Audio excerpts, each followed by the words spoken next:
شلونكم شباب وبنات؟ اليوم قررت أحكي لكم قصص مرعب صارت معي، بل فعل قصة حقيقية.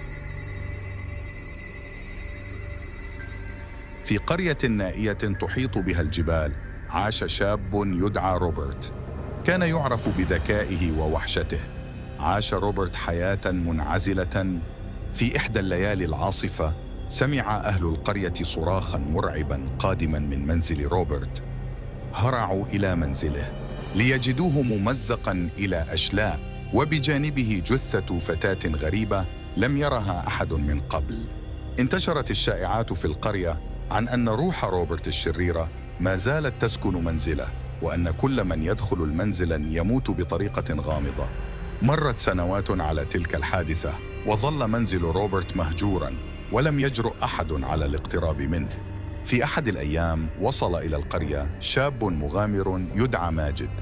سمع ماجد قصة منزل روبرت وسخر من الشائعات التي تحكى عنه. قرر ماجد أن يدخل المنزل ليثبت للجميع أنه ليس مسكوناً.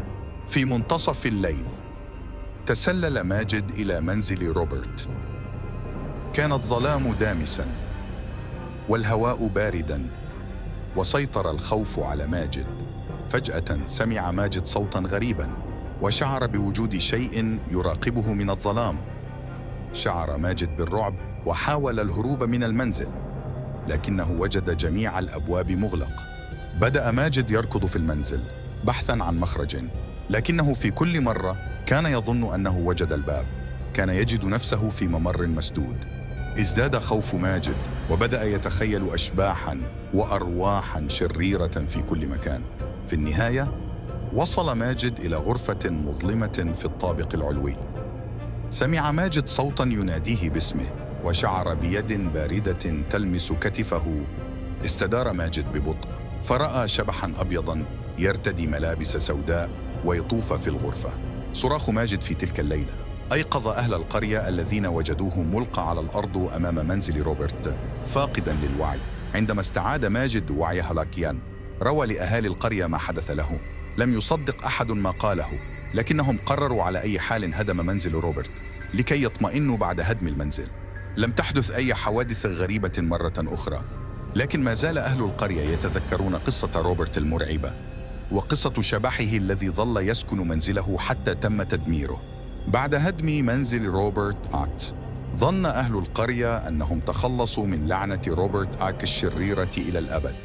لكن ما لم يعرفه أحد أن روح روبرت لم تكن تسكن منزله، بل كانت تسكن جسده. مقالات مشابه: أنا وزملاء في بيت مهجور، شقة وسط البلد، تجارب مرعبة المدينة الملعونة، الملجأ المهجور في الغابة. ففي تلك الليلة العاصفة التي مات فيها روبرت، لم تمت روحه، بل انتقلت إلى جسد فتاة غريبة وصلت إلى القرية في نفس الليلة. عاش روبرت في جسد الفتاة لسنوات طويلة، متخفياً عن أعين الناس، لكنه لم ينسى أبداً ما حدث له، ولم يتوقف عن البحث عن الانتقام. في ليلة مظلمة عاد روبرت إلى أنقاض منزله القديم، وبينما كان واقفاً بين الأنقاض، ظهرت أمامه شبح الفتاة التي ماتت في تلك الليلة. نظر روبرت إلى شبح الفتاة بأسف وقال: لقد أخذت حياتي، لكنني سأستعيدها منك. في تلك اللحظة انقض روبرت على شبح الفتاة، وبدأ صراع مرعب بينهما. في النهاية تمكن روبرت من هزيمة شبح الفتاة وطرد روحها من جسده. شعر روبرت بالارتياح لأول مرة منذ سنوات طويلة. لقد تخلص من لعنة الفتاة وانتقم لموته. لكن روبرت لم يكن سعيداً، فقد فقد هوية الفتاة التي عاش في جسدها لسنوات، ولم يعد يعرف من هو. غادر روبرت أنقاض منزله، وبدأ يمشي بلا هدف في الظلام. لم يره أحد مرة أخرى، لكن بعض الناس في القرية ما زالوا يعتقدون أن روح روبرت الشريرة ما زالت تسكن بينهم، وأنها تبحث عن ضحايا جدد. إلى هنا انتهت قصتنا. إذا تحبون هيج قصص، اكتب لنا بتعليق